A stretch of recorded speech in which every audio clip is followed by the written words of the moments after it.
خب بچه‌ها بریم با همدیگه تماس بگیریم. بفرمایید. سلام، وقت شما بخیر. خوب هستین؟ متشکرم. سلامت باشید.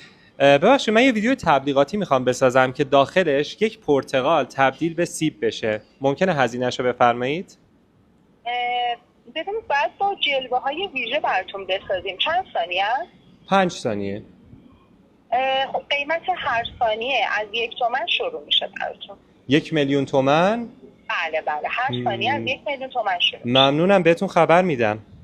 خواهش میکنم. خدا نگهدار. چه خبره بچه‌ها؟ بیایید من با هوش مصنوعی رایگان براتون میسازم. بریم با همدیگه یاد بگیریم. با ساخت همچین ویدیوهای تبلیغاتی میتونید هر محصولی رو تبدیل به محصول دیگه بکنید. فقط کافیه وارد سایت لوما لبز بشید، ترای ناو رو بزنید و یه جیمیل بهش بدید. حالا 2 تا عکس از محصولتون بگیرید، فریم اول و فریم آخر رو وارد بکنید و تو قسمت پرامپت بنویسید که با دوربین ثابت چه محصولی به چه محصولی تبدیل بشه. بعدش هم فقط کافیه که روی جنریت کلیک بکنید. فقط چند لحظه زمان میبره، آماده میشه و میتونید ازش استفاده بکنید. حالا جالبه که بدونی با انجام همچین پروژه هایی برای خارجی ها میتونی درآمد دلاری داشته باشی. حالا اگه میخوای یاد بگیری که چطور با هوش مصنوعی به درآمد دلاری برسی، همین الان کلمه هوش رو برام کامنت بکن تا توی کلاس کاملا